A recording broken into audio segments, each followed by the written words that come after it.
우리 하나님의 말씀을 봅니다. 아모스 5장 18절로 27절.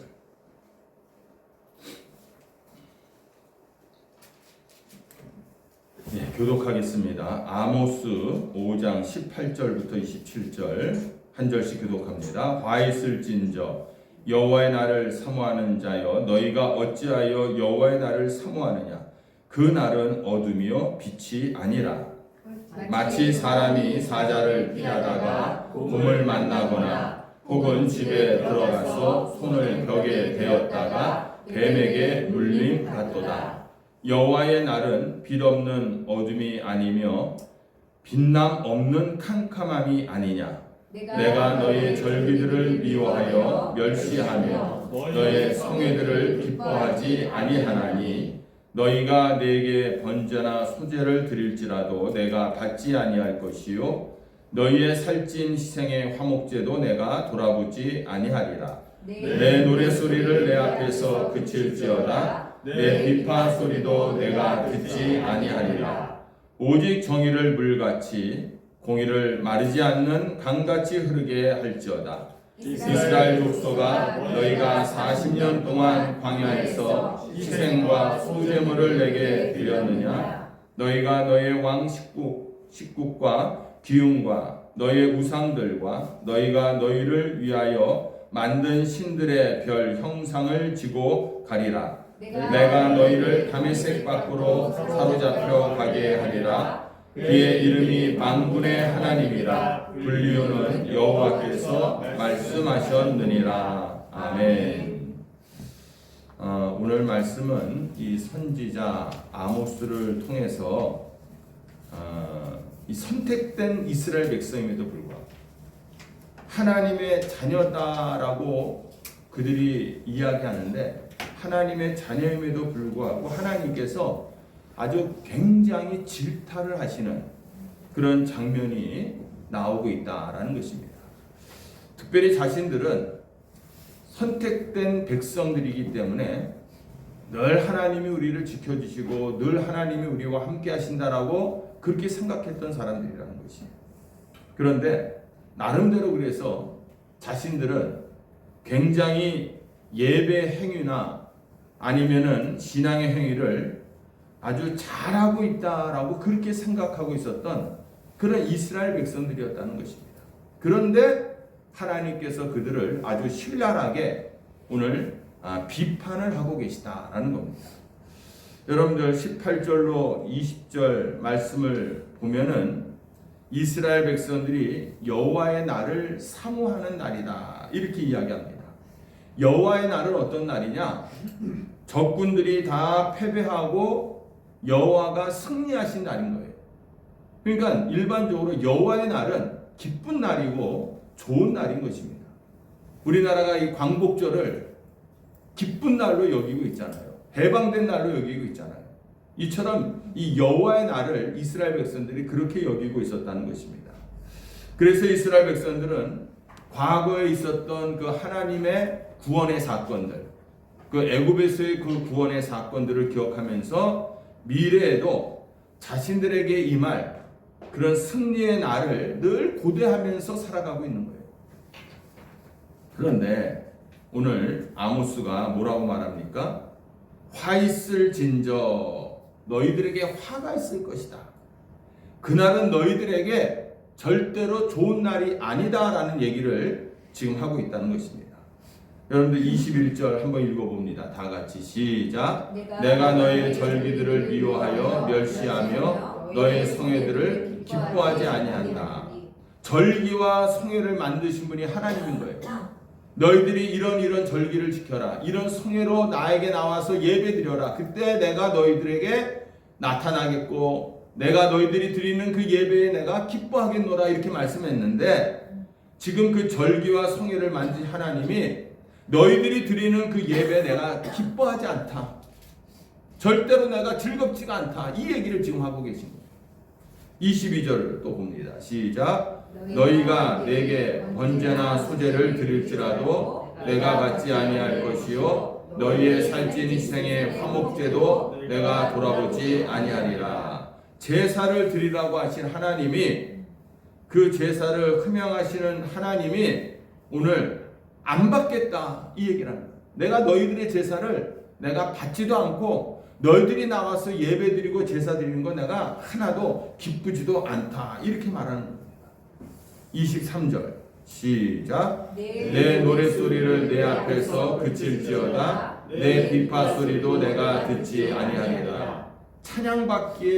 찬양받기를 기뻐하시는 하나님이신데 너희들의 노랫소리를 그쳐라, 내가 듣지 않겠다 이렇게 얘기하고 있어요. 여러분들, 우리 하나님이 우리가 하나님 앞에서 나와 예배를 드리지 않습니까? 당연히 우리가 드리는 그 예배, 찬양 하나님이 기뻐 받으신 줄로 우리가 믿고 나와서 예배 드리고 있잖아요. 오늘도 여러분들께서 예배 드리는 이 모습을 하나님이 기뻐하실 것을 믿고 우리는 예배를 드리고 있잖아요.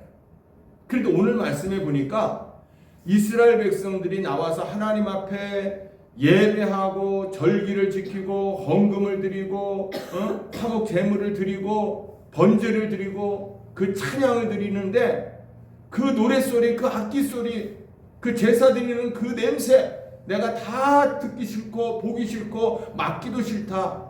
그만 그쳐라. 나는 하나도 안 기쁘다. 이렇게 말씀하고 계시다는 거예요. 여러분들 이상하지 않아요?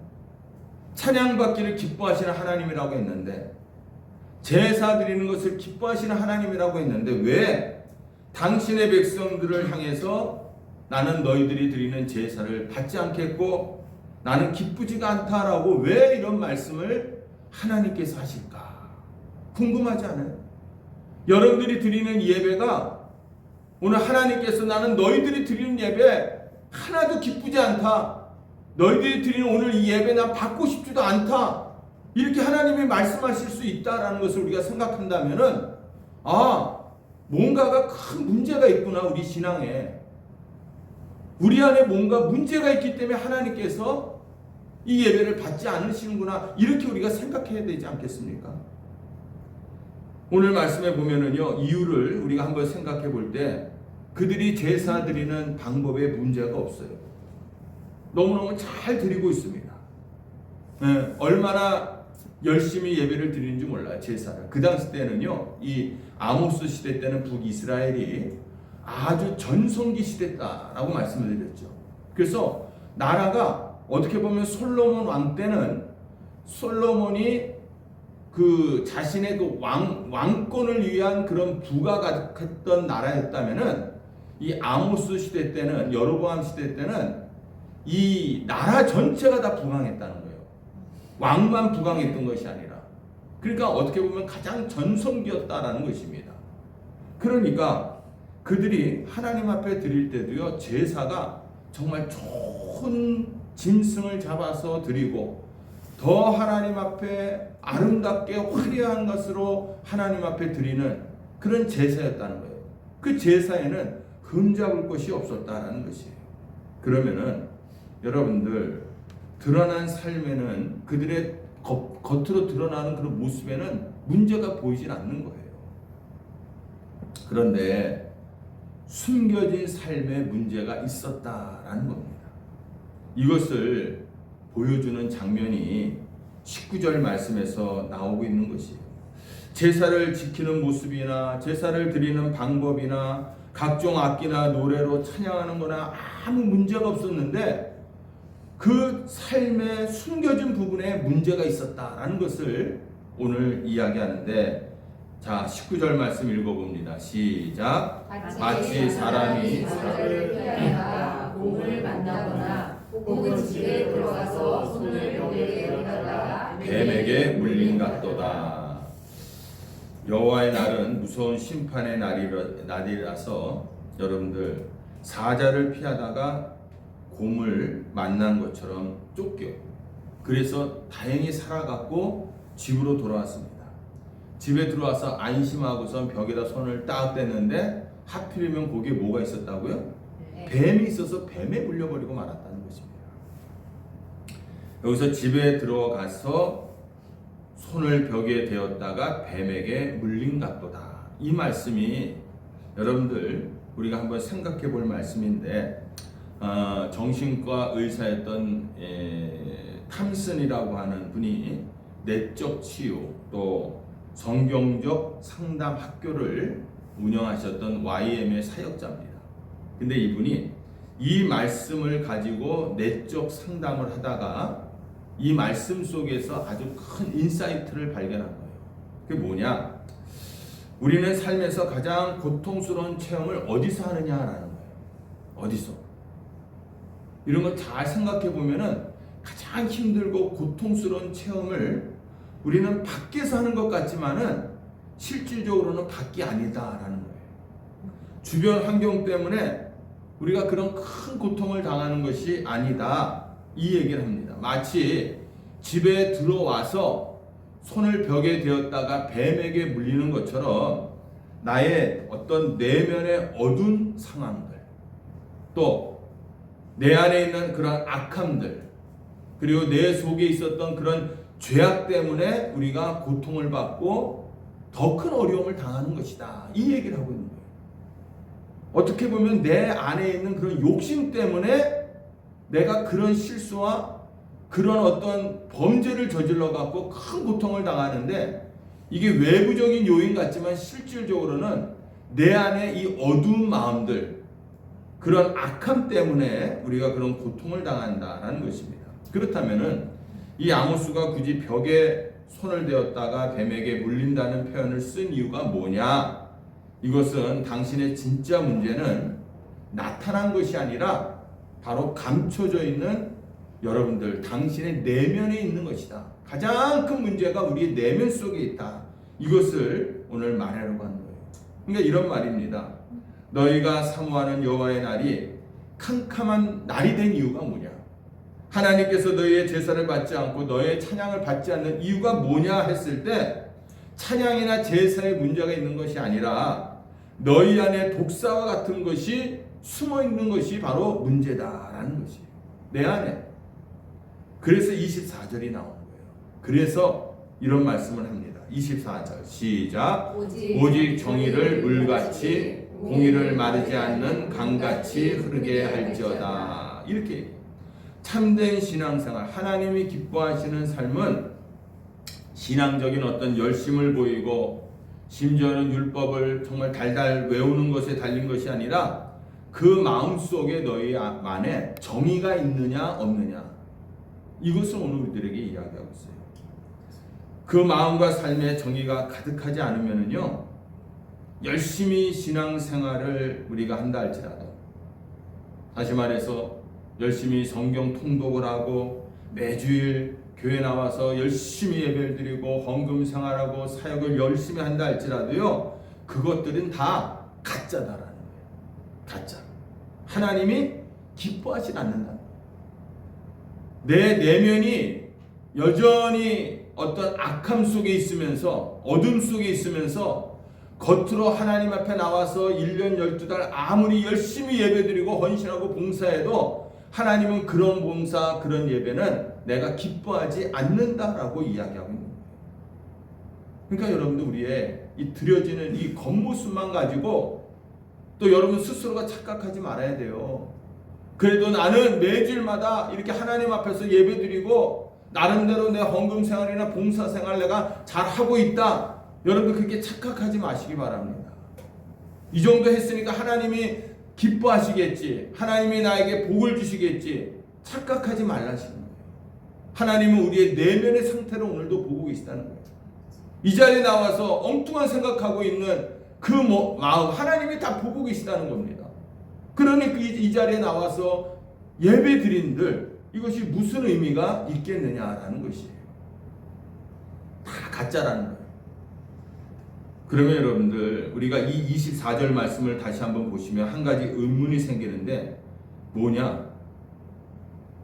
정의를 물같이 공의를 마르지 않는 강같이 흐르게 한다는데, 과연 정의가 뭐냐는 거예요. 정의. 정의하면은 우리가 과거에는 우리의 인식 속에는 이런 게 있어요. 운동권 학생들, 아니면 사회운동, 사회 참여하는 인권운동가들이 주장하는 것이 정의다. 우리는 이렇게 생각합니다. 사실 그분들에게 있어서는 그 정의가 매우 중요한 거예요. 그 정의 때문에 어떻게 보면 자기의 목숨까지도 막 걸고 그들이 뛰쳐나가는 것입니다. 그런데 일반적으로 생각하는 그 정의의 개념이 여러분들 성경이 말하는 정의의 개념과는 다르다라는 것을 먼저 여러분들께서 깨달아야 돼요. 세상에서 말하는 정의와 성경이 말하는 정의는 다릅니다. 똑같지 않습니다. 많은 예전에 한참 80년대 데모가 성행할 때에 우리가 성경 말씀을 들어서 그 정의를 외쳤는데 사실 그 정의와 성경의 정의는 다른 것이에요. 그럼 뭐가 다르냐?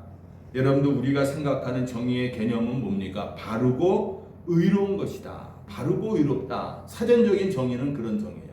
그러면은 바르고 의롭다는 것에는 성경이 말하는 정의와 일맥상통하고 똑같습니다. 그 정의와는. 근데 문제는 뭐냐면 어떤 기준으로 바르고 의로우냐라는 거예요.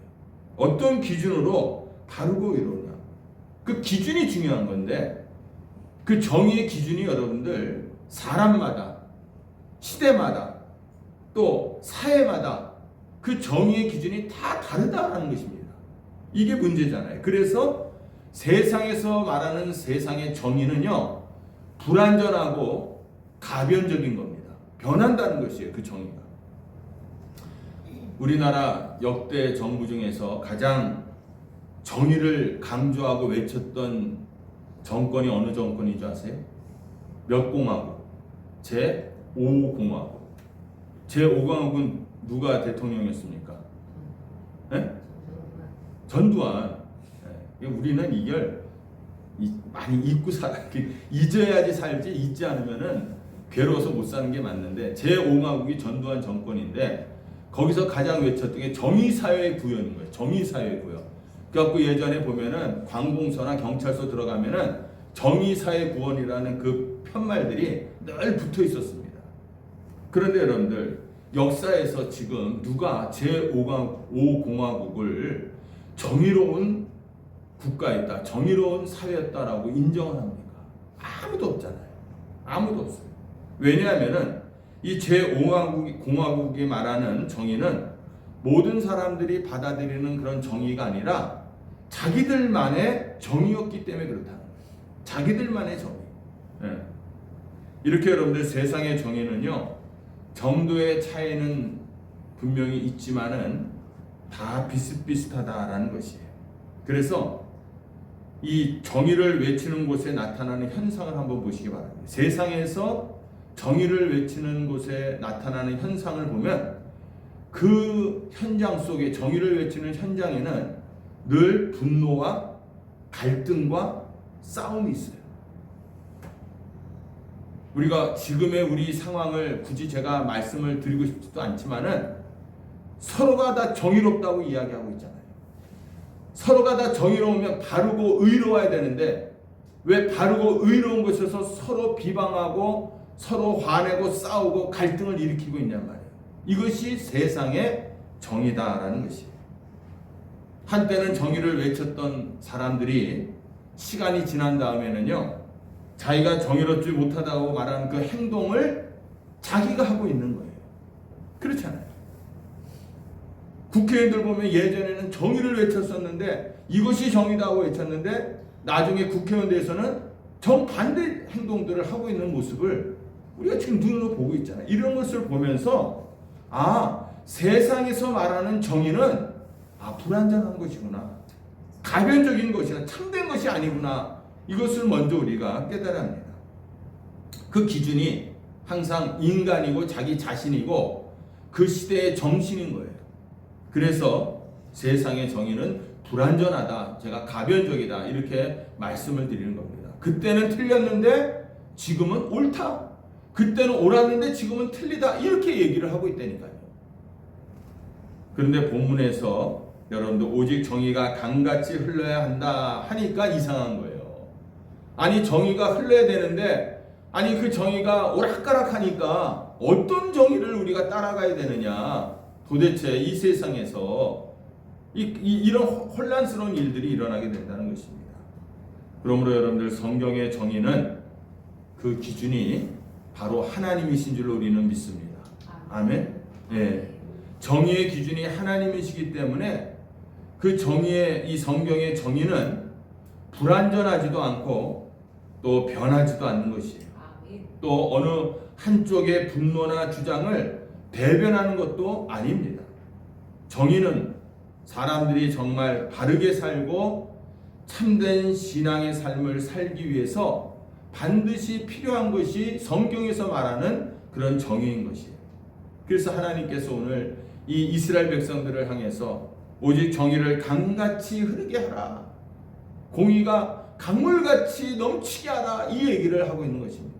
너희들이 이 세상을 살아가기 위해서는 성경에서 말하는 하나님의 그 정의가, 공의가 넘쳐나야 된다, 이 얘기를 지금 하고 있어요. 그러면은 이제 질문을 합니다. 그럼 어떻게 해야만 정의가 강같이 우리의 삶 가운데서 넘쳐 흘러날 수 있을까? 이것이 중요하잖아요. 첫째는 여러분들 하나님의 눈으로, 하나님의 시각으로 보시기를 바랍니다. 이게 정의인 거예요. 사람마다 보는 시각과 관점과 입장이 다 다릅니다. 그렇기 때문에 그 시각으로, 사람의 시각으로 보면은 안 된다는 거예요. 하나님의 눈으로 우리가 봐야 되는데, 하나님의 눈으로 본다라는 것에는 두 가지 의미가 있는데 뭐냐면 하나님의 눈앞에 있는 나를 보는 거예요. 하나님의 눈앞에 있는 나를 보는 겁니다. 하나님 앞에 있는 나, 이것을 라틴어로 뭐라고 합니까? 코람데오라고 이야기하잖아요. 하나님 앞에서 늘 하나님 앞에 선 나를 내가 볼 수 있어야 된다는 것입니다. 이 코람데오라는 하나님 앞에서는요, 그 중세시대 때 이 종교 개혁자들이요, 정말 목에서 피가 날 정도로 외쳤던 그런 구호예요. 왜냐하면은 이 중세시대 때의 이 기독교 신앙을 보니까 겉으로는 문제 없어 보이는 거예요. 얼마나 정말 이 성직자들이 열심으로 하나님 앞에 예배를 드리는 그런 경건한 모습들이 나타납니까? 십자가를 붙들고 거룩거룩한 그러한 상황이었다라는 것이에요. 그런데 개혁자들이 볼 때에 그 보이지 않는 것을 보니까 이 중세의 기독교가 썩어 부패해 있는 것을 보게 되는 것이에요. 그래서 하나님 앞에서 우리를 봐야 된다. 코람데오 코람데오 이렇게 외쳤던 것입니다. 정말 중요한 것은요, 하나님 앞에서 내 모습을 보는 것입니다. 그것이 진짜고 그것이 여러분들 정의로운 것이에요. 아무도 보고 있지 않아도, 아는 사람이 없어도 하나님이 나를 보고 계시고 하나님이 나를 알고 계시잖아요. 그래서 여러분들 언제나 하나님 앞에서 우리는 내 자신을 보면서 부끄러울 줄 알아야 되는 거예요. 하나님 앞에서 스스로 내가 오늘도 하나님의 뜻대로 살지 못했다라는 것을 가지고 갈등할 줄 알아야 된다는 것입니다.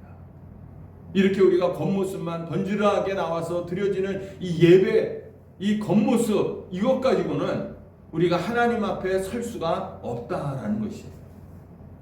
그리고 두 번째, 하나님이 본다라는 얘기는요, 하나님의 시각으로 본다, 하나님의 관점으로 본다는 얘기. 하나님의 관점. 의사소통을 할 때요, 이 의사소통이 잘 이루어지려면은 내 입장에서만 보지 말고 상대방의 입장에서 우리가 자꾸만 들어야 되는 거예요. 그래야지 이게 의사소통이 되는 것이, 소통이 안 되는 사람들 특징은 뭡니까? 자기 얘기만 하는 거잖아요. 자기 얘기만. 네. 예전에 재밌는 일이, 제가 부목사 생활할 때 우리 담임 목사님이 부흥 강사시다 보니까 참 그냥 아는 것도 많지만 말하는 걸 너무 잘하세요. 그래서 우리 성도 여집사가 저한테 하러 오더니, 목사님, 제가요 목사님, 우리 담임 목사님한테 상담하러 갔다가 우리 담임 목사님을 제가 상담했습니다. 그러는 거예요. 무슨 얘기냐 그랬더니, 자기가 문제가 있어서 목사님한테, 목사님 제가 이런 문제가 있는데 요 하니까 그때부터 그러면서 1시간 동안 목사님이 다 떠들더래. 쫙 얘기해. 됐지? 그리고 끝났더래요. 그러니까 그 집사가 나는 내 얘기를 좀 하려고 갔더니 그 문제에 있다는 얘기 한마디 하고 나서 1시간 동안 목사님 얘기만 듣고 왔다는 거예요. 그러면은 여러분들 소통이 안 되는 거예요. 이건 목회자나 성도, 뭐 가족들 간에 뭐 인간관계 속에서도 항상 우리가 들으려고 늘 노력해야 돼요. 제 아내가 저한테 늘 얘기하는 얘기, 목사들은 항상 말하는 걸 좋아하니까 어딜 가나 말을 많이 한다는 거예요. 그러니까 어디 가면은 제발 말 많이 하지 말고 들으려고 해라, 이 얘기를 하더라고요. 그래서 저도 우리 목사님들 모이면은 되도록이면은 의식적으로 얘기를 많이 안 하는데, 제가 많이 듣다 보니까 정말 말 많이 하는 목사들이 있더라고요. 제가 봐도 정말 말을 많이 하더라고요. 네. 여러분들, 우리가 이런 걸 보면서 내 입장도 이상한 것처럼 다른 사람들의 입장도 이상하게 다 보이게 마련인 것입니다. 그래서 우리가 이런 상황 속에서는 항상 하나님의 관점으로 바라봐야 되는데, 여기서 중요한 게 뭐냐면요, 그 찰스 쉐돈이라고 하는 목사님이 예전에 쓴 책이 있어요. 여러분들이 아마 다 기억할 거예요. 예수님이라면은 어떻게 할 것인가. 그 책이 예전에 벌써 몇십 년 됐죠. 아주 유행이었습니다. 그래서 이것이 막 유행되다 보니까 무슨 얘기까지 나왔냐면, 예수님이라면 어떻게 할 것인가가 아니라 예수님이라면 라면을 어떻게 끓일 것인가, 뭐 이렇게까지 농담으로 얘기한 적이 있었는데, 여기에 보면은요, 항상 하나님의 시각으로 모든 사건 사물을 바라보라라는 거예요. 내 입장으로 바라보지 말라는 거예요. 모든 것들을 하나님이라면은, 예수님이라면은 이걸 어떻게 생각하실까? 억울하고 분하고 속상하지만은 하나님의 공동체가 흔들리지만 않을 수 있다면은, 내가 이 모함을 당하는 것도 나는 정말 이를 악물고 참는 사람이 있다라면은, 그 사람은 바로 그 사람이 정의로운 사람이라는 거예요. 다른 게 정의로운 게 아니라는 거예요. 힘들고 어려운 것을 알지만은 하나님이 나를 이곳에 세우셨다라는 것을 내가 믿는다면은, 그 힘든 상황 속에서도 잘 끝까지 인내하는 사람이 바로 정의로운 사람이라는 거예요. 뭐 길거리 나가서 외치고 뭐 혈서를 쓰고 이런 게 정의로운 것이 아니라는 것입니다. 절망적이고 소망이 없는 그런 상황이 되었지만도 하나님이 아직도 저 사람을 포기하지 않았다, 하나님이 나를 끝까지 지키고 계실 것이다라는 것을 믿고 오늘도 이겨나가는 사람이 하나님은 정의로운 사람이다, 이렇게 오늘 말씀하고 계신 것입니다. 그래서 여러분들, 항상 어떤 사건이나 사물이나 어떤 인간관계 속에서요, 자신의 감정, 또 자신의 생각들, 내 입장을 먼저 바라보지 말고 하나님의 눈으로 모든 것을 바라보시기를 바랍니다. 이럴 때 정의가 강같이 흐르게 된다는 것이에요. 참 이게 여러분들, 우리가 모든 것들은 자기 중심으로 우리가 늘 바라보게 돼 있어요. 그렇기 때문에 하나님의 관점으로 바라본다는 것은 훈련해야 됩니다. 자기 생각으로 자꾸만 우리는 판단한다니까요. 어떤 것들을 우리가 딱 내 눈이나 내 귀로 입력이 되었을 때 제일 먼저 판단 기준이 자꾸만 나 자신인 거예요. 특히 나이가 들수록 자기 고집이 세진다는 얘기가 자꾸만 내 중심으로만 모든 것들을 판단하게 된다는 거예요. 이것을 우리가 내려놓는 그러한 과정이 없어서는 절대로 우리가 정의롭게 생활할 수가 없다는 거예요. 항상 모든 것들을, 그래 나는 이렇게 생각할 수 있지만 하나님이라면 어떻게 생각하실까? 이것을 여러분들 우리가 기억한다면은, 내 판단에서 행하는 모든 그런 행동이나 이런 말과 하나님의 관점에서 나에게서 나오는 행동과 말이 분명히 다를 것이다 라는 것을 우리가 아주 실감나게 느끼게 될 것입니다. 자, 이렇게 하나님의 관점에서 바라보고, 두 번째로는요, 정의를 강같이 흐르기 위해서는 하나님의 마음으로 우리가 느껴야 된다는 겁니다. 하나님의 마음으로. 우리 하나님은 창조주 하나님이십니다. 인간을 만드시고 온 세상을 지으셨으며 지금도 이 세상을 하나님께서 주관하고 계십니다. 죄악으로 문들 이 세상, 하나님께서 오늘도 그 죄악 가운데 우리를 구원하시기를 원해요. 회복되기를 원하고 계시다는 거예요. 이게 여러분들 하나님 아버지의 마음인 거예요. 바로 내 감정에 치우치는 것이 아니라 하나님 아버지의 마음을 느끼는 것이 정이다라는 하나님의 마음. 출애굽기 22장 26절에 보면은 이런 말이 나옵니다. 만일 이웃의 옷을 전당 잡거든 해가 지기 전에 그에게 돌려보내라. 그것이 유일한 옷이라. 그것이 그의 알몸을 가릴 옷인즉 그가 무엇을 입고 자겠느냐? 그가 내게 부르짖으면 내가 들으리니 나는 자비로운 자다. 당시에 가난한 자들에게 마지막 남은 재산은 뭐냐면 대개 겉옷입니다. 겉옷.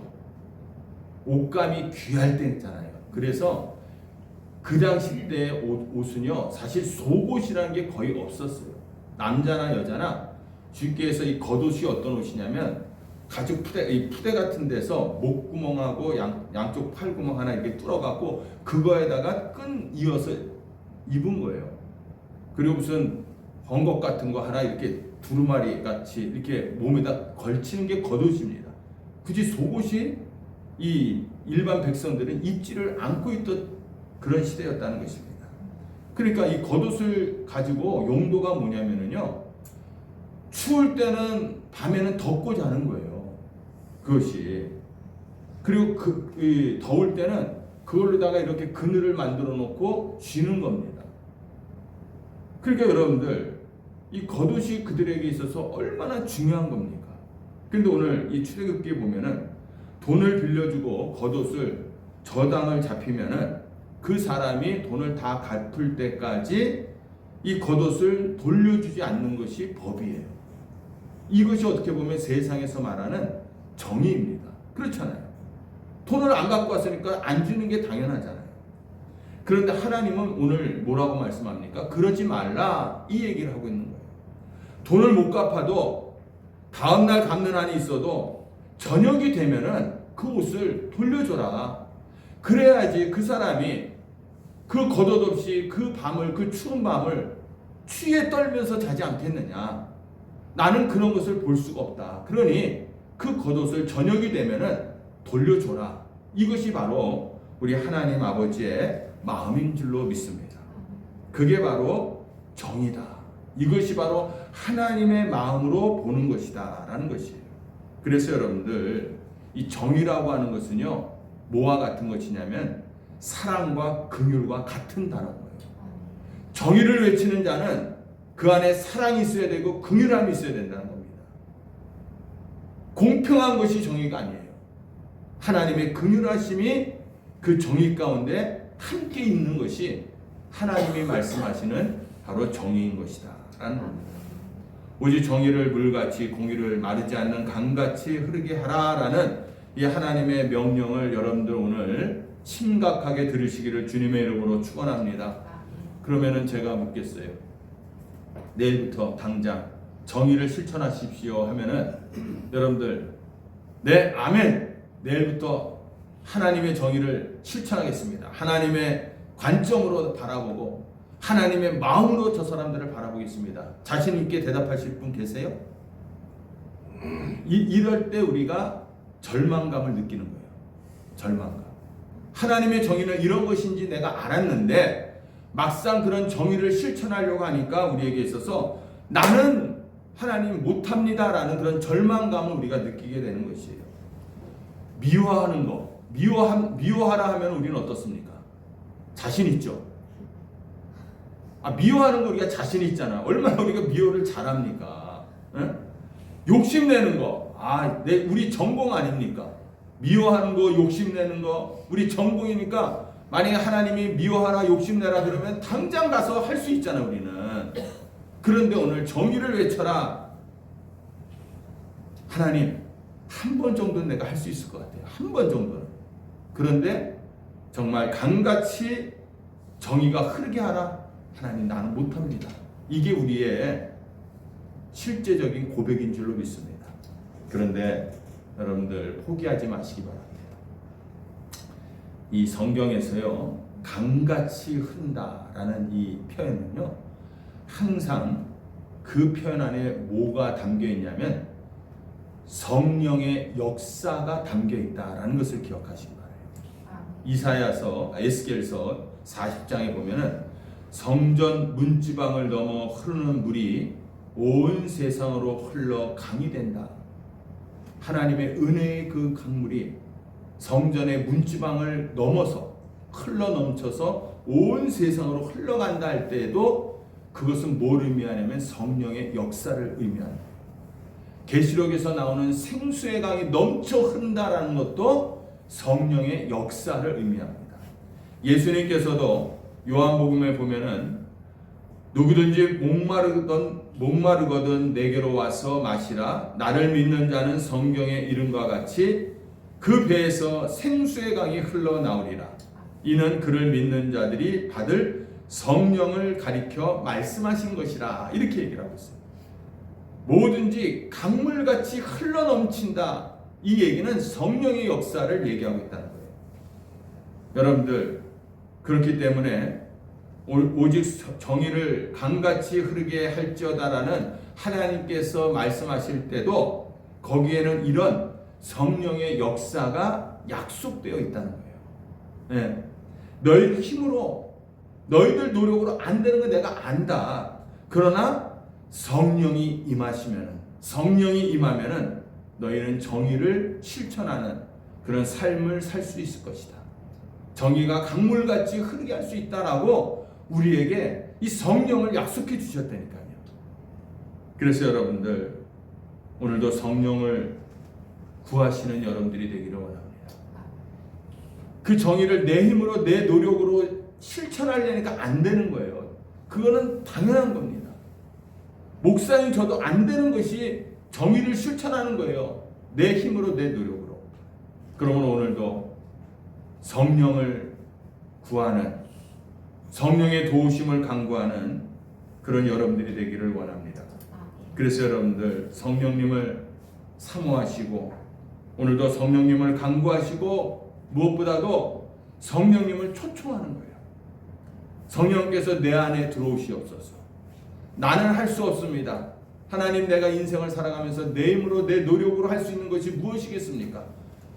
당장은 내 힘으로 이루어가지만은 내 힘은 약해질 수밖에 없고 연약해질 수밖에 없고, 그렇기 때문에 성령의 힘, 성령의 도우심이 아니면은 내가 이룰 수가 없습니다.